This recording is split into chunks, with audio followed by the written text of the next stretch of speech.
If I had to ask you, what would you say is the top contributor to having more power on your serve? Would you say it is 1, weight transfer, 2, having a bigger backswing, or 3, having a bigger follow through? Well, I think that the vast majority of us would say all 3 will contribute to that, but what I would put at the number 1 slot, and so many pros would as well, is weight transfer. According to James Ignatowich, having a big backswing on your serve can contribute to an unnecessary movement and thus lead to you having an inconsistency as you're making contact with the ball. So in essence, less is more. If you've ever seen James Ignatowich's serve, you'll understand why he says this, because he really doesn't have much of a backswing. And looking at this objectively, I think that this has a lot of truth. I would certainly agree that weight transfer definitely has a larger effect on how powerful your serve is in comparison to having a bigger backswing. I would also 100% agree that not having a large backswing will contribute to you making less errors. And you can take Quang Duong for instance, he too has a really small backswing. Yet both of these players are arguably the fastest servers in all of pickleball. So clearly they have a lot of merit in saying that you don't need a large backswing in order to create a lot of power on your serve. And if you as the player wants to get more power on your serve, I think what it comes down to is figuring out what swing path makes most sense to you and is most comfortable.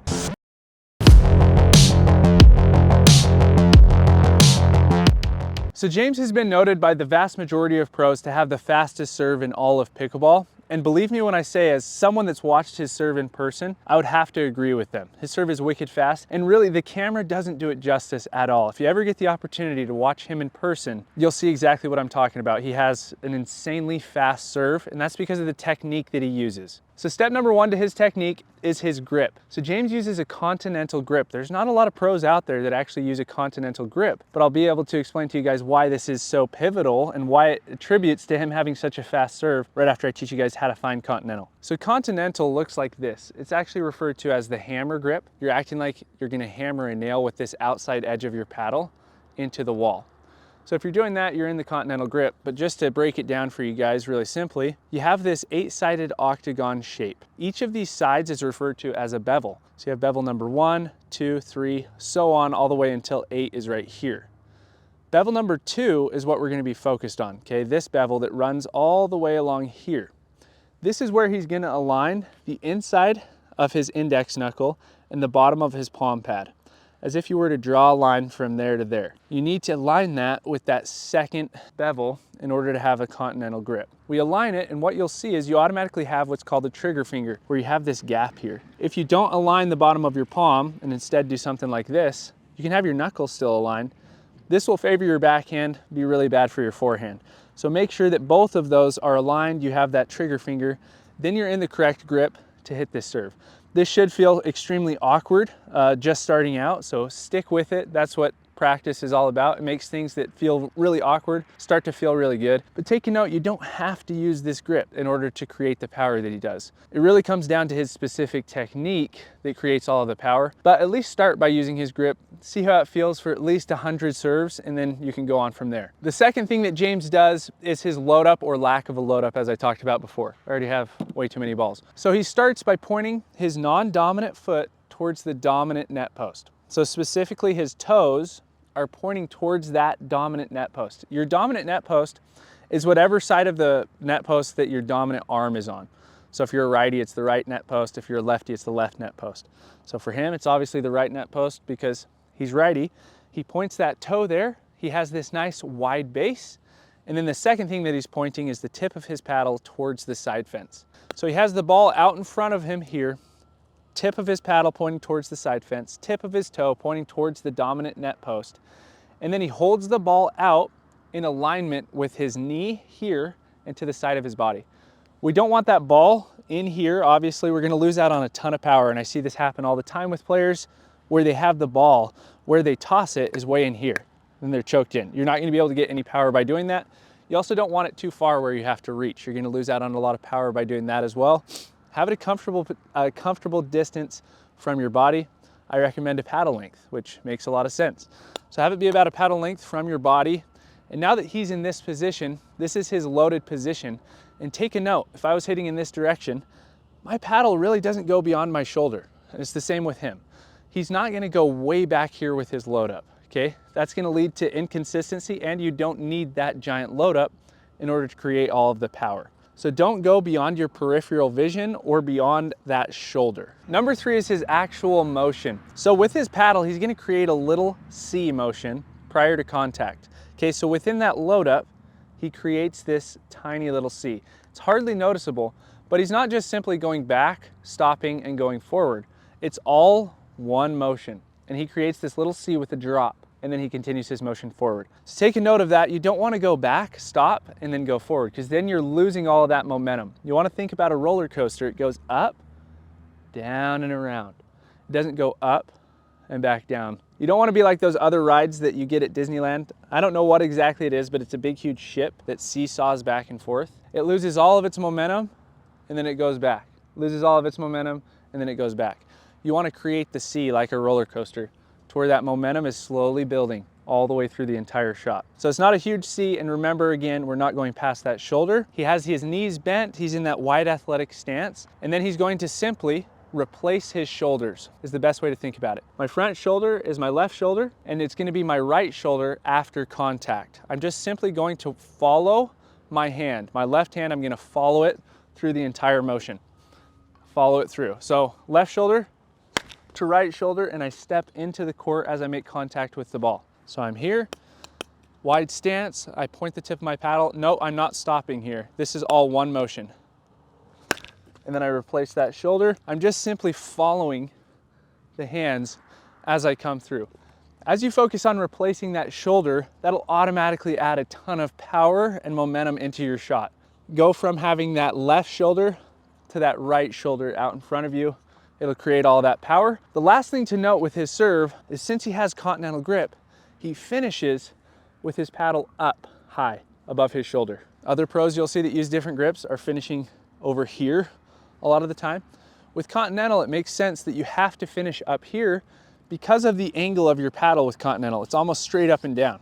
So you need to create as much topspin as you can, and the way that you're going to do that is by going as low to high as possible as you can. So in essence, the thing that's creating all the power on his serve is him bending his knees and going from weight on his back leg to his front leg and just simply replacing those shoulders. As I said before, this video is brought to you by Titan Ball Machines. This is my favorite ball machine, but if you're looking for a really good drilling partner and you maybe don't have someone to hit with, this is definitely the closest thing that you can get to an actual human. What sets the Titan apart from other ball machines is the fact that you can upload a drill from your friend's app. Your friend could create a drill and they could send you that exact drill that they created, and then you could hop out on the court and just instantly do it. You don't have to set it up or anything. So it's really convenient. It'll save you a lot of time. You don't have to go back and forth to the machine to work it. It's just all done through your phone, through the Titan Drills app. Super convenient. I absolutely love it. Again, you can get $100 off through my link at the top of the description of this video. Out of all the serves in pickleball, Quang Duong serve is definitely the most talked and asked about. I get asked all the time, hey, do a video on Quang serve,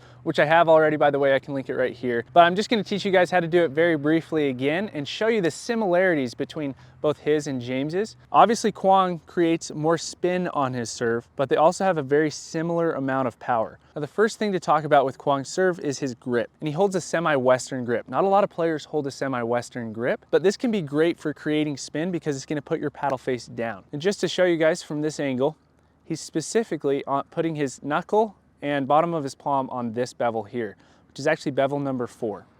So if you put your paddle onto its side like this, we count over 1, 2, 3, 4.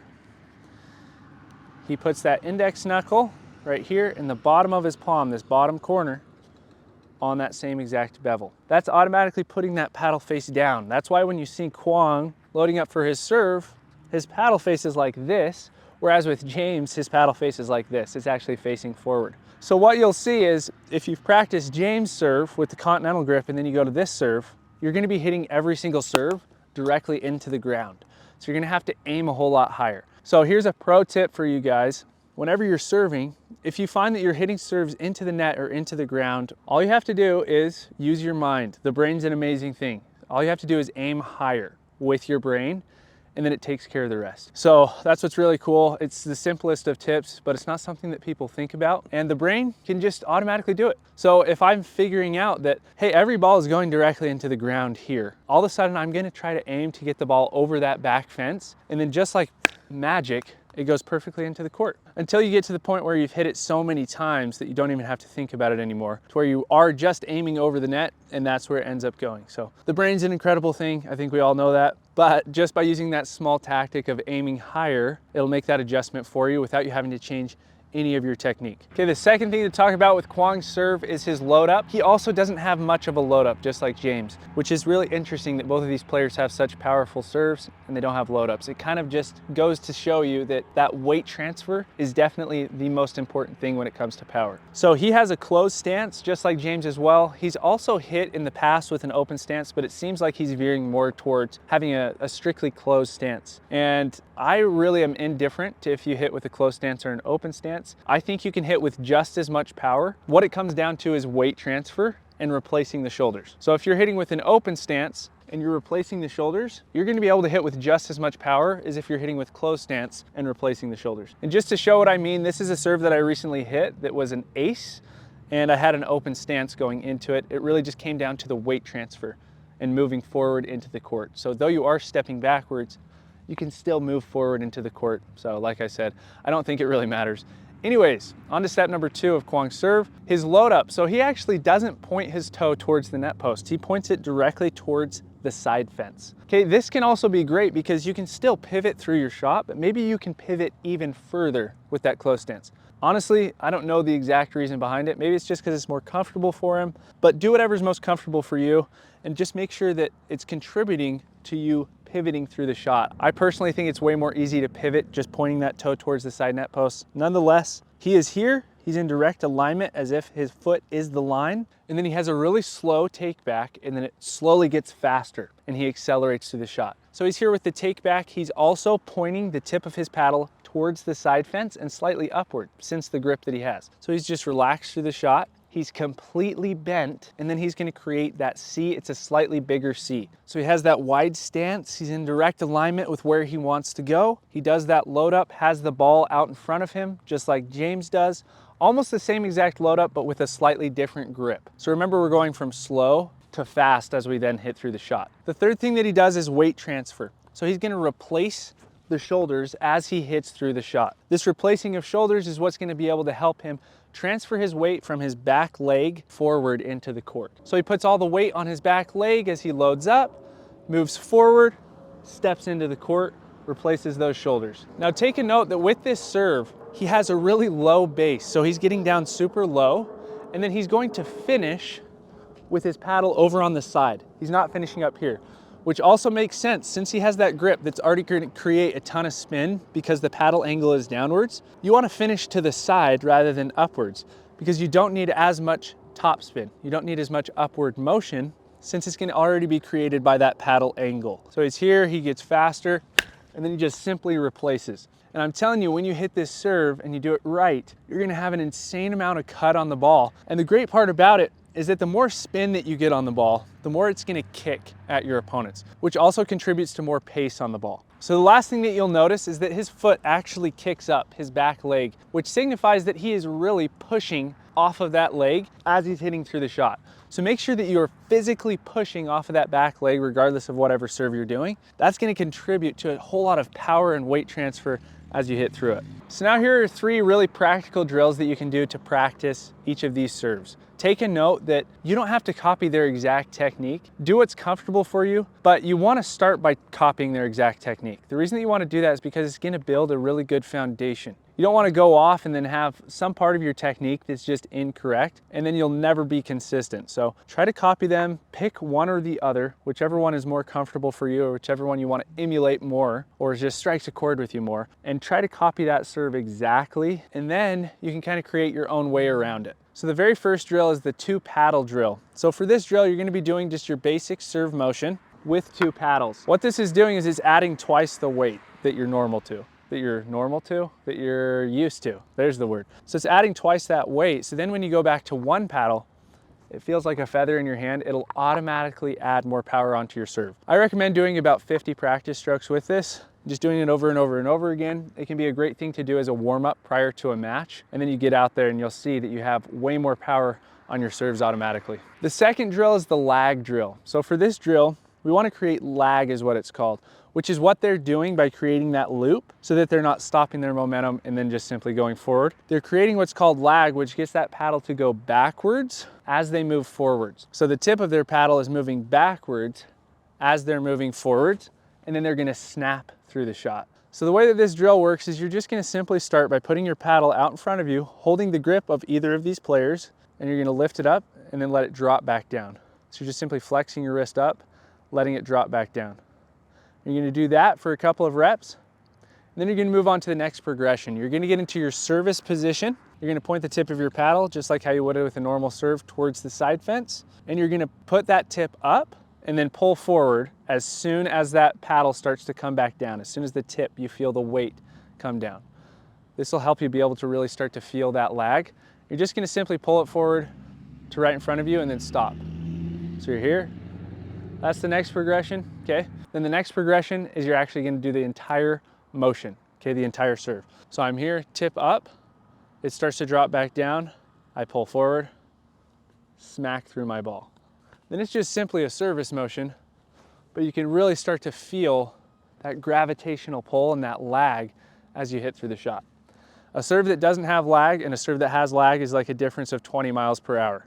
So make sure that you are actually practicing getting lag on your serve. It'll make the biggest difference with getting that power on your serve. So try that drill. That's one of my absolute favorites for creating that lag, and as a result, it will create a ton more power on your serve. And then that brings us to the last drill, which is just the simple serve drill. So after you've done those 2 drills, you're now gonna get out there and you're gonna practice whoever serve it is that you wanna practice.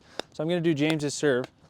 What you're gonna focus on is combining all of those elements, feeling that lag as you hit through the shot, and then making sure that you're replacing those shoulders as you hit through the shot.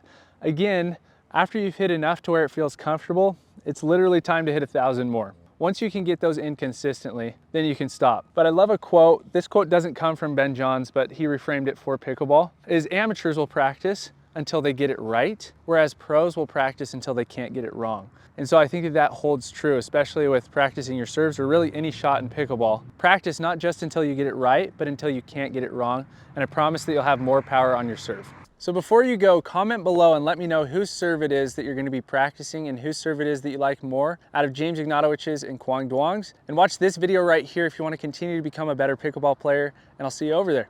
Peace.